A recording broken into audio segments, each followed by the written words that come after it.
Приветствую вас на канале «Здоровье без лекарств». Если вы перепробовали все и кашель продолжается, предлагаю вам самое простое решение, какое только есть.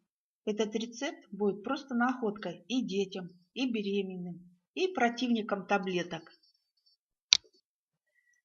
Еще восточными философами несколько тысячелетий назад были найдены особые точки на теле человека, через которых они лечили. Я вам покажу точки на кисти против кашля, и он исчезнет через ночь или несколько часов. Посмотрите на картинку. Нам нужно найти болезненные точки в этой или этой области. Болезненную точку будем искать на больших пальцах. На картинке видно отчетливо, где их искать. Возьмите спичку и путем надавливания найдите болезненную точку. Нашли ее? Вот отметьте ее авторучкой. Проверьте на обеих кистях больших пальцев. И на болезненные точки поставьте семена гречки. Но еще я порекомендую все-таки лучше черный перец горошек взять. Не забудьте покатать его между пальцами, чтобы он не рассыпался. Постарайтесь полечить себя или ребенка до сна. Возможно, кашель исчезнет уже через пару часов.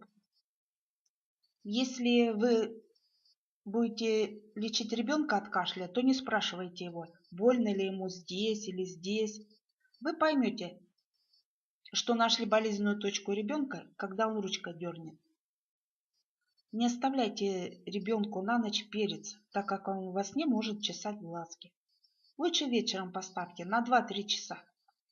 Не забывайте массировать перчиком болезненную точку каждые 30 минут по несколько секунд.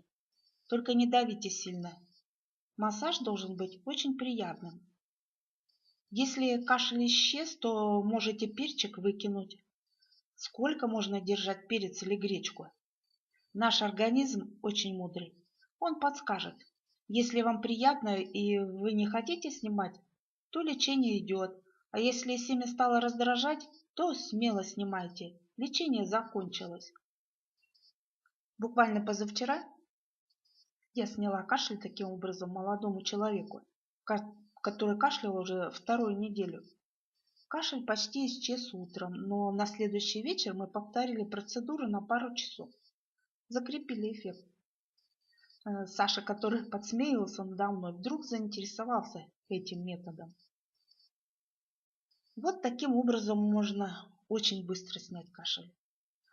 Поделитесь своим опытом лечения кашля в комментариях. Задавайте вопросы. Спасибо, что меня слушали. С вами была Наталья Филиппова. Здоровья вам и до новых встреч!